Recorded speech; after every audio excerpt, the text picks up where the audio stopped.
I was cleaning Lila's room when I found it, a small black device nestled inside her favorite teddy bear, Mr. Snuggles. At first, I thought it was just a loose button or maybe some stuffing coming out.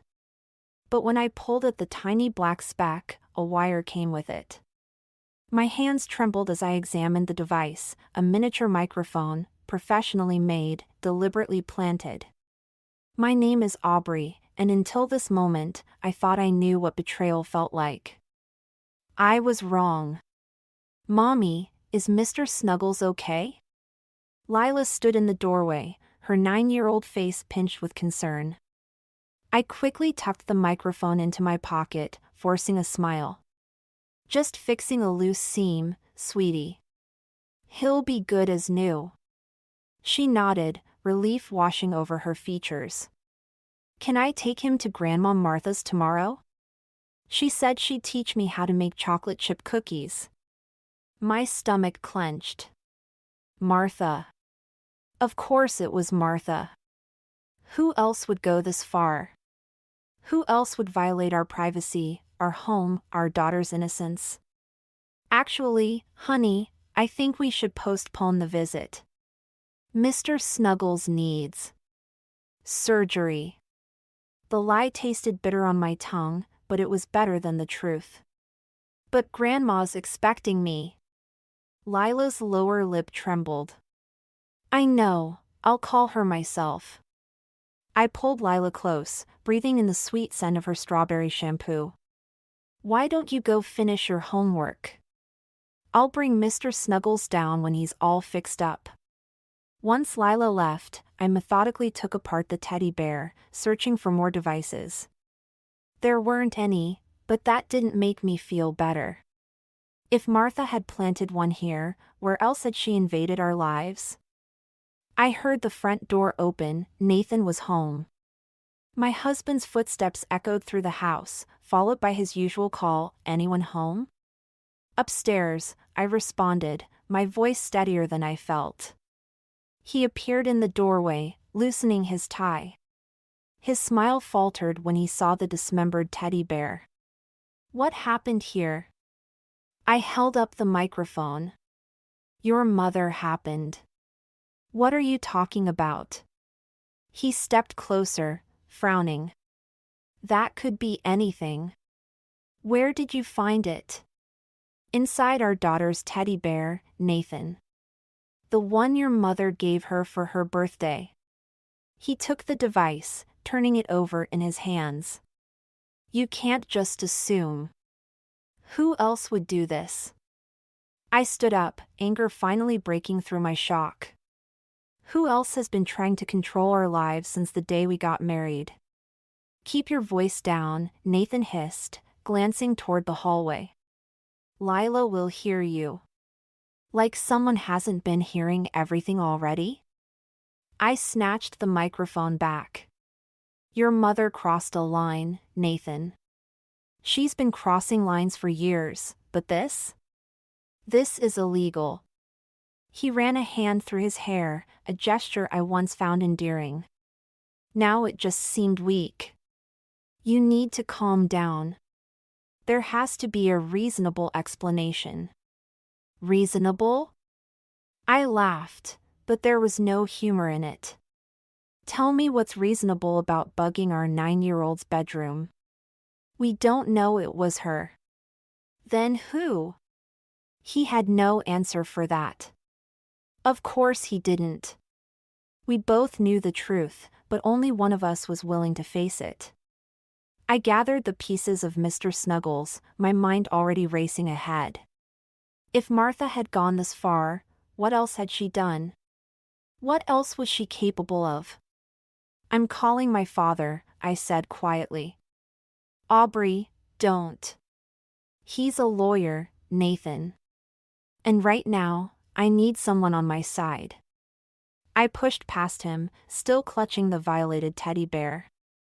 Because it's becoming very clear where you stand. As I walked away, I heard him call after me, what are you going to do? I stopped but didn't turn around. I'm going to find every bug she planted. I'm going to document everything. And then, Nathan? Then I'm going to make your mother wish she'd never decided to play this game. I spent the night searching our house, room by room, while Nathan slept on the couch. By morning, I'd found 2 more listening devices, one behind the kitchen clock, another taped under our bedroom dresser. Each discovery felt like a fresh slap across my face. The sun was barely up when my phone buzzed. Martha's name flashed on the screen. I let it ring 4 times before answering. "Aubrey, dear." Her voice dripped honey. "I heard Lila won't be coming over today. Is everything all right?" I gripped the phone tighter, picturing her sitting in her immaculate living room, probably wearing one of those pastel cardigans she loved so much. "Mr. Snuggles needed some repairs. You wouldn't know anything about that, would you?" A pause. "Just long enough." "I'm not sure what you mean." "No?" "Strange. Because I found something interesting inside him yesterday. Something that doesn't belong in a child's toy." "Oh." Another pause. "Perhaps we should discuss this over coffee? I made those scones you like." "I prefer to have conversations without an audience, Martha." The honey in her voice hardened. "I'm worried about you, dear. Nathan mentioned you've been stressed lately. Spending a lot of time on your phone. Coming home late from work." My blood ran cold. So that's her game. Is that what Nathan said? A mother notices these things. We care about our children's happiness. Yes, we do. I watched Lila through the kitchen window, getting into Nathan's car for school. That's exactly why this conversation isn't over. I hung up before she could respond. Nathan came in, adjusting his tie. Was that my mother? Checking why Lila isn't coming over. I held up the bug from the kitchen clock. Want to explain why you've been discussing our marriage with her? He sighed, reaching for the coffee pot. She's concerned, Aubrey. We all are. You've been different lately. Different? I laughed. You mean since I discovered our house is bugged? Since I realized my husband's been reporting on me to his mother? Don't twist this around. He set his mug down hard enough to splash coffee. You're the one staying late at work, always on your phone. I'm working overtime because we're short-staffed. You know this. You know everything about my schedule because I tell you everything. My voice cracked. When did you stop trusting me? When did you start seeing everything as a conspiracy? He grabbed his briefcase. Maybe Mom's right. Maybe you need help. The words hit like physical blows. Help? Your mother is spying on us, manipulating you, and I need help? Look at yourself. He gestured at the dismantled clock, the scattered drawers. You're tearing our house apart. Because it's already torn apart. We're being watched, Nathan. Our daughter is being watched. How can you not see how wrong this is? He moved toward the door, shaking his head. I'm late for work. We'll talk about this later. No, we won't. I blocked his path. Because later, you'll have already called your mother, and she'll have told you exactly what to think. Something flickered in his eyes, doubt, maybe guilt. But it vanished quickly. Move, Aubrey. I stepped aside, watching him leave. Through the window, I saw him pause at his car, phone already at his ear. I knew who he was calling. My own phone buzzed, a text from my father, got your message. Coming over now. I looked around our violated home, at the evidence of Martha's intrusion scattered across the counter. Nathan thought I was paranoid, seeing conspiracies. But as I picked up another bug, this one from behind a family photo, I realized something worse than paranoia. I'd been blind. Blind to Martha's manipulation, to Nathan's weakness, to the slow erosion of my marriage. Well, I wasn't blind anymore. And Martha was about to learn that she wasn't the only one who could play the long game. I pulled out my phone and dialed. "Hello?" A familiar voice answered. "Sarah? It's Aubrey. Remember that favor you owe me? I need access to the security company's client records. Specifically, anyone who's purchased surveillance equipment in the last 6 months. Because if Martha wanted to spy on me, it was time to find out exactly how deep this rabbit hole went." Sarah's information proved more damning than I'd imagined. Martha hadn't just bought surveillance equipment, she'd hired a private investigator. 3 months of surveillance, all meticulously documented. My stomach churned as I spread the papers across my father's dining room table. "She's been following me." My hands shook as I showed Henry the surveillance photos. Me at work, at the grocery store, having coffee with colleagues. "Look at the dates, this started right after I refused to let her redecorate our house." Henry adjusted his reading glasses, his jaw tightening. "This goes beyond harassment, Aubrey. This is criminal behavior." "Dad, there's more." I pulled out my phone, showing him the text from our neighbor, Carol. "Martha's been telling people I'm having an affair with my boss. That's why she hired the PI to prove it. That explains Nathan's behavior." Henry's voice was gentle, but his eyes were steel. "She's poisoning him against you." The doorbell rang. Through the window, I saw Nathan's car in the driveway. My father squeezed my shoulder before going to answer it. "Where's my wife?" Nathan's voice carried from the foyer. "Her car's been here all day." "Lower your voice," Henry warned. "You're in my house now." They entered the dining room, Nathan freezing when he saw the scattered surveillance photos. "What is this?" "Your mother's handiwork." I held up a photo of me and my boss having lunch at a cafe. "Tell me, Nathan, when she showed you these, did she mention it was a team lunch? That there were 6 other people at the table?" He stepped closer, picking up photo after photo. These are from a PI? 3 months of surveillance. All because I wouldn't let her redesign our home." I laughed, but it sounded more like a sob. "She's been spreading rumors about me, Nathan. Telling everyone I'm unfaithful. And you believed her." "I didn't." He stopped, color draining from his face as he found the PI's detailed reports. "She said she was worried about you. That you were acting suspicious. And that justified spying on your wife? Bugging our daughter's room?" The front door opened again. "Nathan?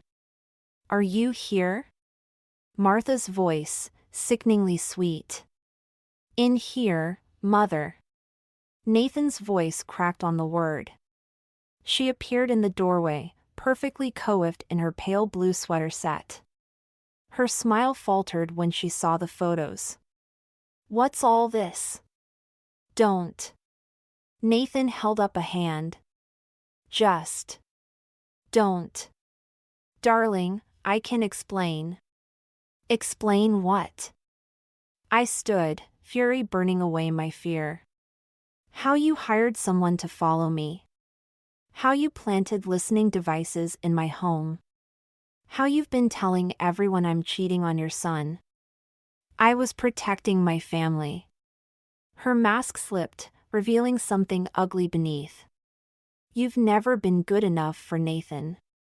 I had to make him see. "See what?" Nathan interrupted. "That you're willing to destroy my marriage? My daughter's security? Everything I did for you. No. His voice was quiet, defeated. You did it for yourself. Martha stepped toward him, but Henry moved between them. I think you should leave, Martha.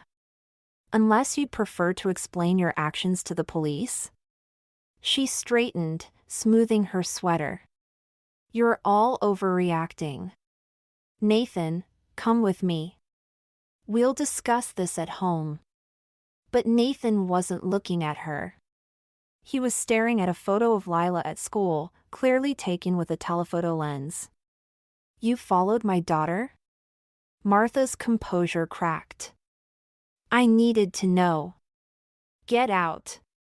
Nathan's hands were shaking. Get out before I forget you're my mother. After she left, silence filled the room. Nathan gathered the photos into a pile, movements mechanical. I'll need copies of everything. For the restraining order. Nathan, I started, but he cut me off. Don't. Please. He looked at me, really looked at me, for the first time in months. I don't expect you to forgive me. But I need to fix this. For Lila's sake, if nothing else. As he left, Henry touched my arm. What now? I watched Nathan's car pull away, thinking of all the nights I'd cried myself to sleep, doubting my own sanity. Now? Now we make sure Martha never hurts another family again. Because some betrayals cut too deep for simple forgiveness. Some wounds could only be healed by justice. 3 days after confronting Martha, I found Lila crying in her room. Not the usual 9-year-old tears over scraped knees or playground disputes, but silent, shoulder-shaking sobs that made my heart splinter. Baby, what's wrong? I sat beside her, and she curled into me like she used to when she was smaller. Jessica said. She hiccuped. She said you're going to leave us like her mom left her family. The words hit like a physical blow. Jessica was Martha's next-door neighbor's daughter, and Martha's regular afternoon tea guest. Who told Jessica that? Lila wiped her eyes. She said her mom heard it from Grandma Martha. Is it true? Are you leaving? Before I could answer, my phone buzzed. A text from Carol, check your email. You need to see this. I held Lila tighter, kissing her head. No one is leaving anyone. Why don't you get ready for bed? I'll be right back to tuck you in. In the hallway, I opened Carol's email. It was a video from her security camera, showing Martha on Carol's porch yesterday. The audio was clear. I'm just so worried about Lila, Martha's voice dripped concern. With Aubrey's situation. The poor child needs stability. Nathan's considering custody arrangements.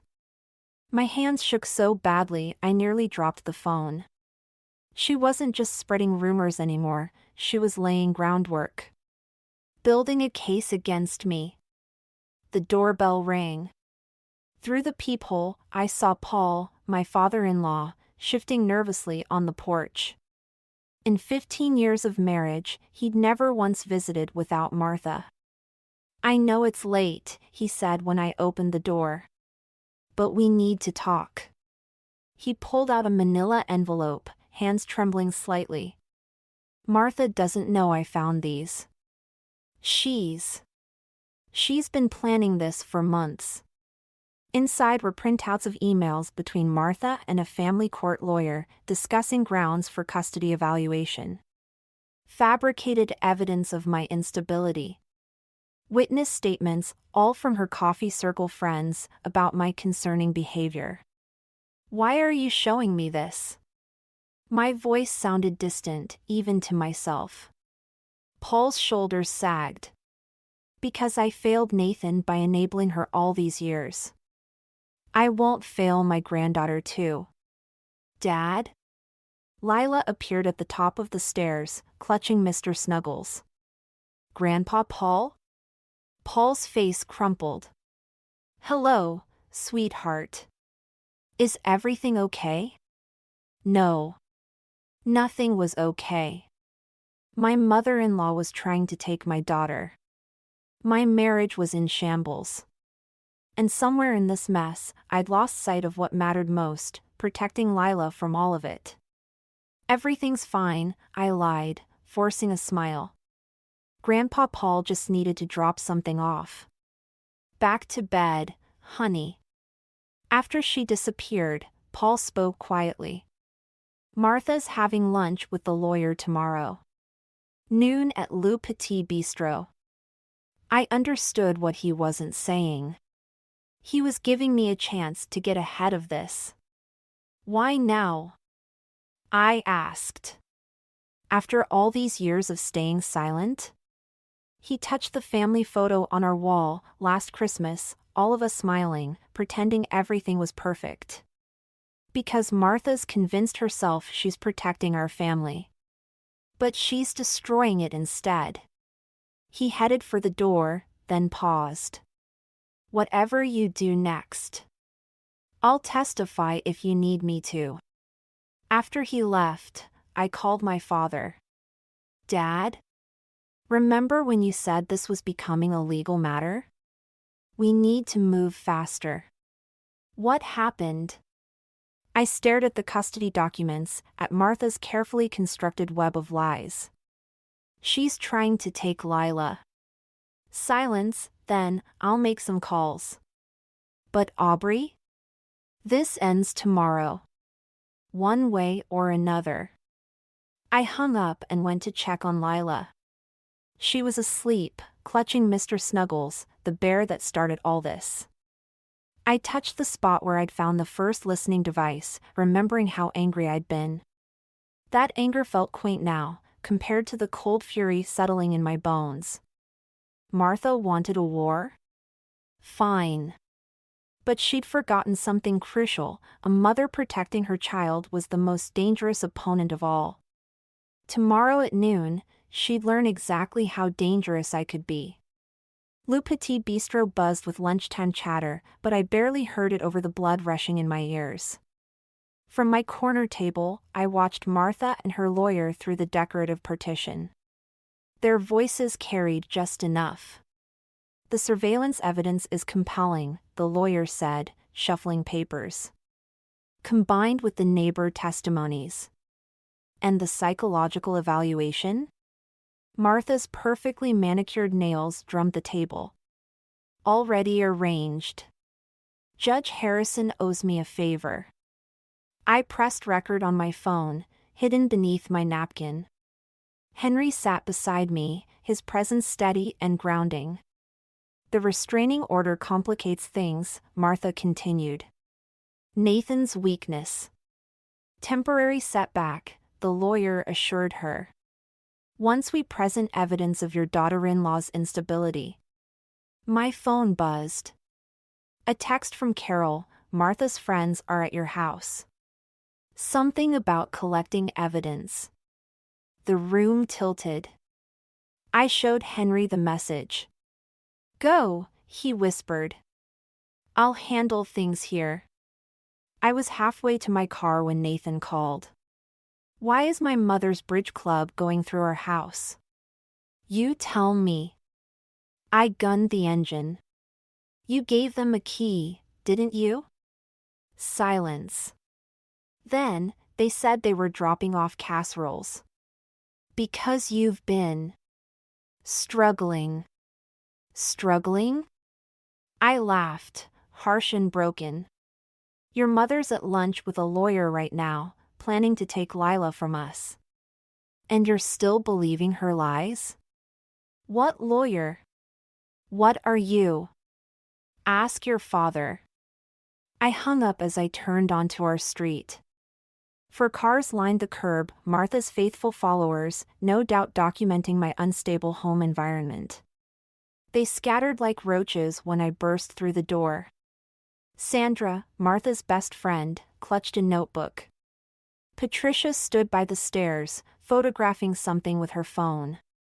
Eleanor rushed past me, face flushed. Looking for evidence? I called after them. Here's some breaking and entering. Harassment. Conspiracy. We're concerned about Lila, Sandra started. No. You're Martha's puppets. And you're all trespassing. They fled, but the damage was done. I found their handiwork upstairs, drawers left open, papers disturbed, photos removed from frames. They'd been thorough, searching for anything that could paint me as an unfit mother. Nathan arrived as I was documenting the invasion. Jesus Christ. Finally seeing it? I gestured at our violated home. Or do you need more proof of your mother's manipulation? He picked up a scattered photo, Lila's last birthday. I talked to Dad. About the lawyer, the custody plans. His voice cracked. How did we get here? You know how. Every time your mother crossed a line, you looked away. Every time she undermined me, you chose her side. And now. My phone buzzed again. Henry, got everything on tape. Martha confessed to fabricating evidence. Coming to you now. And now what? Nathan asked. I showed him the text. Now we end this. But I need to know whose side you're really on. He stared at the birthday photo, at our smiling faces frozen in happier times. I filed the restraining order against her. Isn't that enough? She's trying to take our daughter, Nathan. Legal action, manipulated evidence, false psychological evaluations. She's destroying our family, and you're still trying to find middle ground?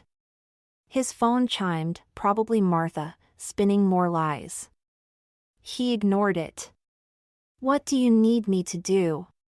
Testify. I met his eyes. Against your mother. Help me protect our daughter. The front door opened, Henry arriving with the recording. Nathan's phone chimed again. The moment stretched, taut with possibility and heartbreak. I can't testify against her, he finally said. She's my mother. And there it was. The final betrayal. The last thread snapping. Then I'll do it alone. I turned away, throat burning. But understand something, after this, there's no going back. You're choosing your mother over your daughter's safety. Over our marriage. Aubrey. Get out. My voice was steady, even as tears threatened. I'll have my lawyer contact you about custody arrangements. The real ones, not your mother's version. As Nathan left, I touched the photo he dropped, our last happy moment as a family. Tomorrow, I'd use Martha's own tactics against her. Tomorrow, I'd fight for my daughter with everything I had. But tonight, I'd mourn what was lost. And prepare for war. The courthouse steps felt endless as I climbed them, clutching my evidence folder. Martha stood at the top with her lawyer, wearing victory like another designer outfit. Behind her, Nathan avoided my eyes. Last chance to be reasonable, Martha's lawyer called down. Drop the harassment claims, and we can discuss visitation rights. Visitation rights. For my own daughter. The words made me stumble, but Henry's hand steadied my elbow. Save it for the judge, he said. Inside, Martha's performance was flawless. Concerned grandmother, worried about her unstable daughter-in-law. Her lawyer presented photos of my ransacked house, the same house her friends had violated. Testimonies about my erratic behavior, watching my daughter's school, documenting conversations, growing increasingly paranoid. Then came the psychiatric evaluation. The one I'd never taken. As you can see, Your Honor, Martha's lawyer gestured at the forged report. Mrs. Wheeler exhibits classic signs of paranoid personality disorder. Objection, Henry started, but the judge was already nodding, examining the fraudulent papers. These are serious concerns, Judge Harrison said. The same judge who owed Martha's lawyer a favor. When Nathan took the stand, I held my breath. This was his chance to tell the truth, to make things right. My wife. He paused, looking at his mother. She's been acting unstable. Accusing my mother of spying, claiming conspiracy. The rest of his testimony faded into white noise. I'd known he was weak, but this? This was betrayal beyond forgiveness. During the recess, I found him in the hallway. How much did she promise you? Full custody? Your inheritance? Aubrey, please. Mom's right, you need help. The only thing I need is for you to tell the truth. I am. But his eyes slid away. You're not well. The surveillance equipment you found, the accusations, the recordings. The recordings! I grabbed my phone, fumbling for the restaurant conversation. The proof that would expose everything. File not found. I checked again. And again. Everything, the recordings, the photos of the bugs, the neighbor's security footage, gone. Looking for something? Martha appeared beside us, her smile razor-sharp. Technology can be so unreliable. Phones getting wiped, cloud accounts being hacked. It's tragic, really. The floor seemed to tilt. She'd gotten to my phone. Somehow, she'd erased everything. Back in court, it all unraveled. Without evidence, my claims sounded delusional. Each witness, Martha's carefully coached friends, painted a picture of a woman spiraling into paranoia.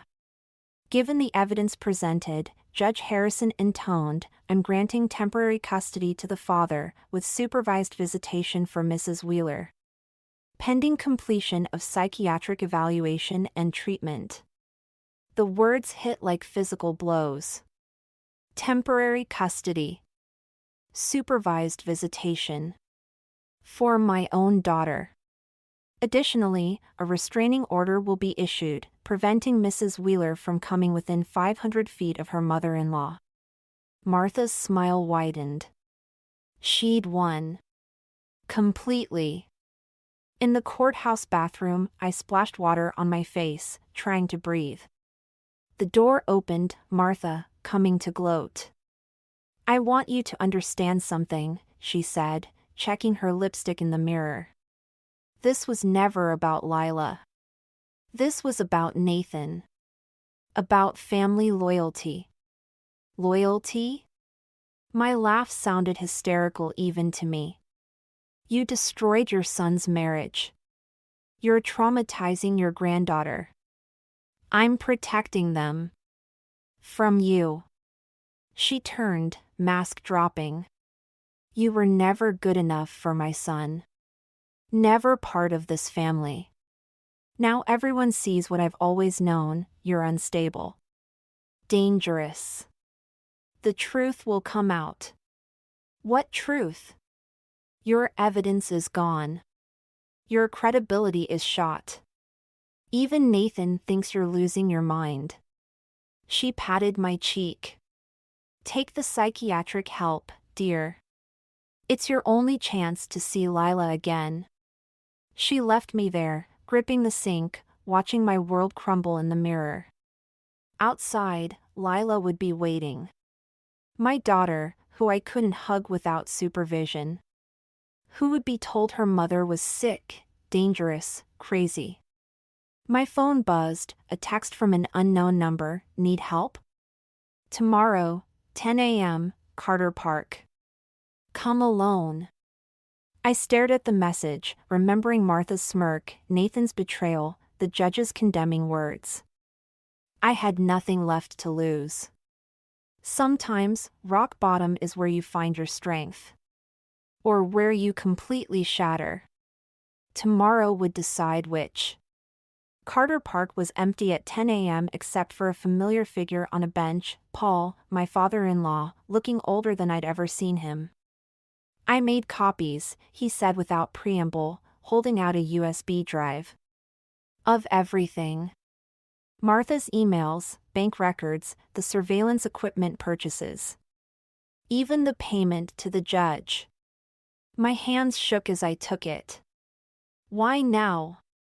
Because yesterday, I watched my wife destroy an innocent woman to control our son. And I watched our son let it happen.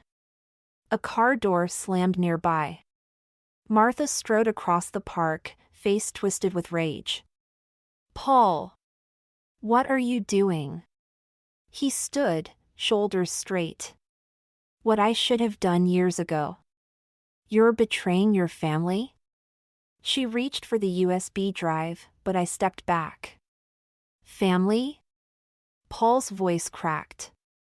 You destroyed our family. Every time you drove away Nathan's girlfriends. Every time you manipulated him. And now this, falsifying evidence, bribing a judge? I protected him. Protected us. Martha's composure cracked. She was going to take him away, just like all the others. No, Martha. You took him away. From everyone who ever loved him. Nathan appeared at the park entrance, drawn by his mother's rising voice. He froze, seeing us all there. It's over, I said, holding up the drive. Everything's here, the wiretaps, the fake psychiatric report, the bribed judge. Your mother's whole operation. Nathan, darling, Martha started, but Paul cut her off. Tell him, Martha. Tell him about the other women. How many potential daughters-in-law have you driven away? How many lives have you ruined? She's lying to you, Paul, Nathan said, but uncertainty crept into his voice. Mom would never. The teddy bear bug? I interrupted. That was ordered through Maxwell Security. Paid for with your mother's credit card. The fake psychiatric evaluation? Written by her bridge partner's nephew. The judge?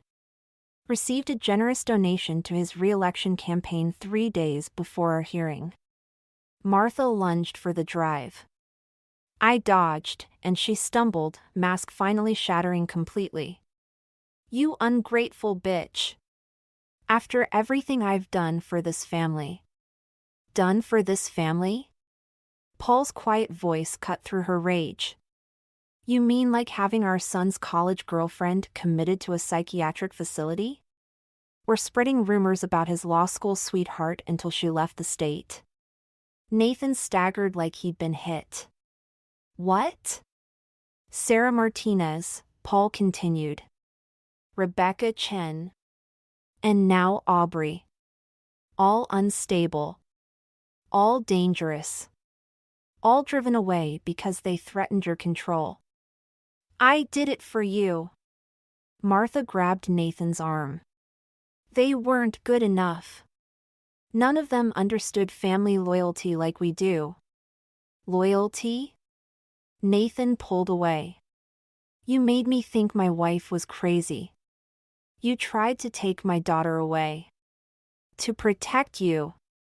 Everything I did was for yourself, I finished. But it's done now. The evidence goes to the ethics board tomorrow. The judge will face investigation. Your friends will be charged with breaking and entering. You can't prove anything. Paul stepped forward. I can. I've watched you destroy lives for 30 years, Martha. I kept quiet, made excuses. No more. Martha's face contorted. She turned to Nathan, reaching for him. Darling, please. But Nathan was staring at the USB drive, at the proof of his mother's manipulation. At the wreckage of his marriage, his family, his trust. "I choose my daughter," he said quietly. "I choose my wife."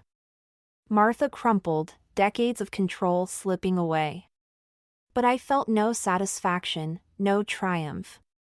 Only exhaustion and a deep, aching sadness for the family she destroyed.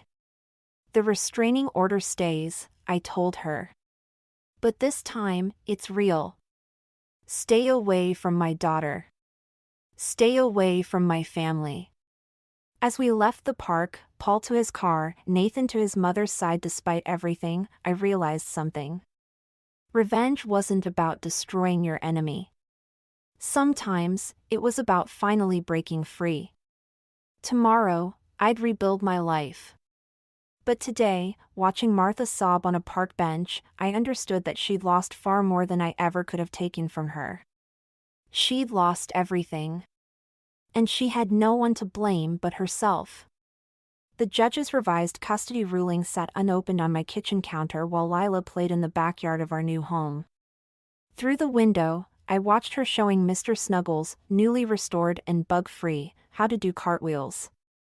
My phone buzzed. "Nathan. Did you get the envelope? Just arrived. I won't contest whatever it says." His voice was tired, heavy with the weight of recent months. "You deserve full custody after everything." I watched Lila tumble in the grass, her laughter carrying through the open window. "She needs her father, Nathan. Even if I can't trust her husband anymore." The doorbell rang. Paul stood on the porch, holding a cardboard box. "Found these while packing up the house," he said, setting it down. "Thought you should have them." Inside were photo albums, birthday cards, wedding memories, pieces of a life Martha had tried to erase. And beneath them, a leather-bound journal. "Martha's," Paul explained. I think you should read it." Later that night, after Lila was asleep, I opened the journal. Martha's precise handwriting filled pages with familiar names: Sarah Martinez, Rebecca Chin, all Nathan's previous relationships. Each entry detailed perceived threats, planned interventions, calculated destructions. Then I found my name. "Aubrey fights back," she'd written. "The others gave up, walked away. She's dangerous, she'll take Nathan from me. I can't lose another child. Not after James." I called Paul. "Who's James?" Silence crackled across the line. "Nathan's twin brother. He died when they were 3. Martha. She never recovered. Started seeing threats everywhere.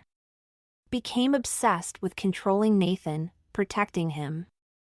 Understanding didn't bring forgiveness, but it brought something else: release. Martha wasn't just a monster, she was a broken woman who turned her pain into poison." The next morning, I opened the custody ruling. Joint custody, with conditions: Nathan would attend therapy, Martha would maintain the restraining order. And our family counselor would oversee transitions. As I drove Lila to her father's house, she clutched Mr. Snuggles. "Is Grandma Martha sick?" she asked suddenly. "In a way, honey. Sometimes people get hurt inside, and they hurt others because they're scared. Like when I pushed Jenny at school because I was scared of losing my best friend." My throat tightened. Something like that. Nathan waited in his driveway, not our old house, but a small rental across town. Away from Martha's influence. "Dad!" Lila ran to him, bear tucked under her arm. "I found Martha's journal," I said quietly while Lila explored Nathan's new garden. "About James." He stiffened. "I barely remember him." "But Mom." "She remembers everything. Every day, every moment." It doesn't excuse what she did. No. He watched Lila examining a butterfly bush. But maybe it explains it. The therapist says. Nathan. I touched his arm, the first contact in months. I'm not interested in Martha's healing journey. I'm interested in our daughters.